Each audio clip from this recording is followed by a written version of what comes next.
बातमी आहे साताऱ्यातून। एनसीईआरटीच्या विरोधात साताऱ्यात आज जोरदार एल्गार पुकारण्यात आलाय। इयत्ता 8वीच्या इतिहासाच्या पुस्तकातून मराठा साम्राज्याचा विस्तार दर्शवणारा नकाशा हटवल्याच्या निषेधार्थ छत्रपती घराण्याच्या वतीने मोर्चा काढण्यात आलाय। साताऱ्यातील शिवतीर्थावर छत्रपती शिवाजी महाराजांच्या पुतळ्याला अभिवादन करून वृषाली राजे भोसलेंच्या नेतृत्वात हा मोर्चा काढण्यात आलाय। मोर्चात मोठ्या संख्येने शिवप्रेमी, विविध संघटना आणि नागरिक सहभागी झाले होते। छत्रपती घराण्यातील वृषाली राजे भोसले यांच्या नेतृत्वाखाली हा निषेध मोर्चा पार पडलाय।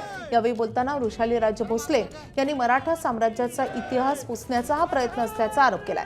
8वीच्या इतिहासाच्या पुस्तकात पुन्हा नकाशाचा समावेश करावा, अन्यथा पुणे मुंबईसह राज्यभर आंदोलन छेडण्यात येईल असा इशाराही त्यांनी दिलाय। पुढील 15 दिवसात मागण्यांवर तोडगा न निघाल्यास संपूर्ण महाराष्ट्र पेटून उठेल असा एल्गारही यावेळी त्यांनी पुकारलाय।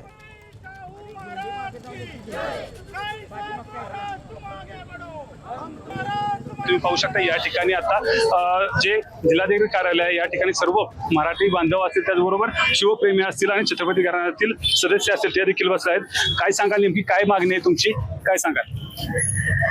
एनसीईआरटीने आता जो मराठा साम्राज्य दर्शविणारा नकाशा होता, मराठा साम्राज्याचा जो विस्तार झाला होता 18व्या शतकात, तो कालखंड छत्रपती शाहू महाराजांचा कालखंड होता।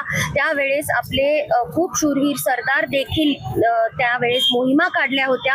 असा हा आपल्या पूर्वजांनी पराक्रम केलेला, त्या मातीत रक्त गाळलेला जो इतिहास आहे, दर्शविणारा जो नकाशा होता तोच वगळून टाकलेला आहे। आणि आमची मागणी आहे की शासनाला आणि केंद्र सरकारला, महाराष्ट्र शासनाला, की याचा तत्काळ एनसीईआरटीच्या अभ्यासक्रमामध्ये परत समावेश व्हावा। पहिल्यांदा बघितलं तर हिंदी पुस्तकातून हा नकाशा काढण्यात आला होता, आता इंग्लिश पुस्तकातून देखील हा नकाशा वगळण्यात आला आहे। एकंदरीत जर बघायला गेलं तर मराठ्यांची जी राजधानी आहे या साताऱ्यामध्ये आता प्रमुख मागणी काय आहे तुमची, की काय जर हा नकाशा जर पुन्हा नाही घेतला पुस्तकात तर काय असणार आहे पुढची भूमिका तुमची? आम्ही जन आंदोलनासाठी तयारी आमची आहे। याच्यानंतर पुण्यात, मुंबईतही ह्याची आंदोलनं होतील। आमचा जर ह्या जी मागणी आहे त्याची दखल सुद्धा जर घेतली नाही तर हे जन आंदोलनात स्वरूप घेणार, महाराष्ट्र पेटणार। आणि छत्रपती शिवाजी महाराज हे कोणाचे एकट्याचे नव्हते, पूर्ण महाराष्ट्राचे होते।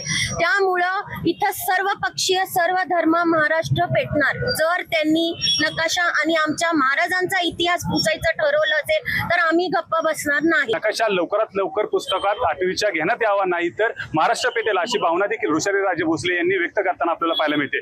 कॅमेरामन ओमकारसह वैभव बोडके, एबीपी माझा, सातारा। एबीपी माझा, उघडा डोळे बघा नीट।